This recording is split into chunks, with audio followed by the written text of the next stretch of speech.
What is going on, folks? You're watching The Hungry Handgunner. I'm Nick, and today we're taking a look at the Remington 7615 as a long-term review. I've had it for a few years now, been using it. We'll shoot a little bit today and let you know what I think about it.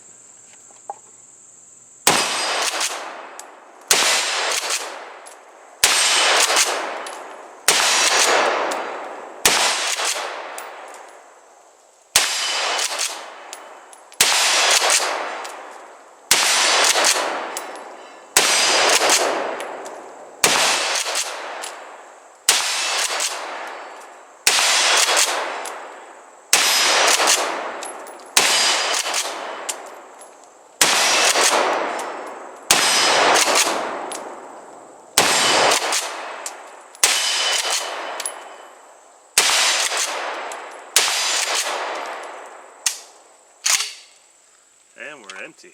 So, yeah, that was pretty intense for sure. The Remington 7615, for those of you who may not know, is a 5.56/223 rifle. You can use these little 20 rounders. I find them to work the best for this rifle. Obviously, being a pump action, you're not getting semi-auto firing capabilities, but you can readily accept standard AR-15 mags. So there's that. Barrel's kind of warm even after 20 rounds. Not sure how well it picked up on camera, but the muzzle flash is significant with this rifle. Why don't we go over here to the table and I'll give you guys a backstory for those of you that may not have caught the full review on how this thing came into being. So around the time that American law enforcement was starting to recognize the advantages of having a rifle chambered in an intermediate cartridge like the 5.56, these officers were primarily familiar, as far as long arms go, with things like the Remington 870, which this closely mimics in terms of operation, and that is why it was a lot easier to have the advantages of the cartridge while still maintaining a mode of operation very similar to the shotguns that these officers were used to. Obviously, things got a little bit trickier when instead of a magazine tube, you had a box magazine that it could feed from and things like that. These guns are pretty popular outside of the US though, especially a lot of my Australian viewers found my channel because I did have one of these and I do videos on it. I think I've only done a couple though. So it is a popular rifle in places where things like the AR-15 are either banned outright or very hard to get.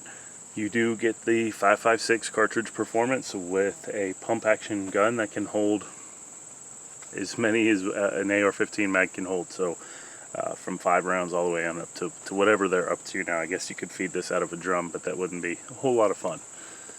So in terms of what I use the rifle for, it's a fun rifle for me. There's really very few situations where I, being able to own an AR-15, would grab this instead.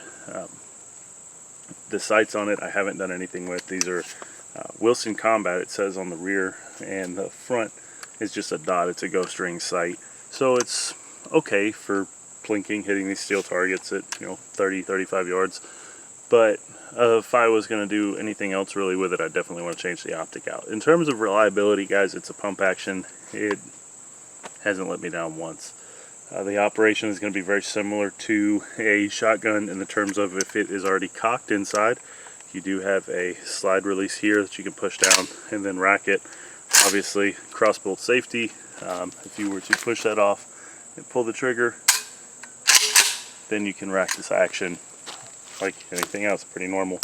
So it's not the lightest gun in the world. It actually feels pretty solid, but it is a pretty handy rifle, and that's part of the reason why I would go for the 20 round straight magazines versus the curved 30s.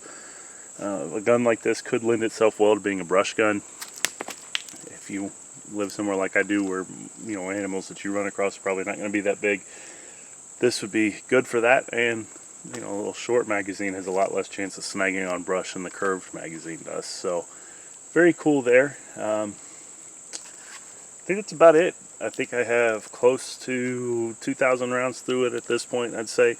So I don't shoot it a whole lot. It doesn't have as many rounds through it as, say, my AR-15s and things like that. It's not really a good plinking rifle because of the cost of ammo, and it's not really something I use for any designated purpose, again, because if I want 5.56, I've got that in a semi-auto platform. But I may here soon put a scope or something on it and mess with it and see what it can do at longer range.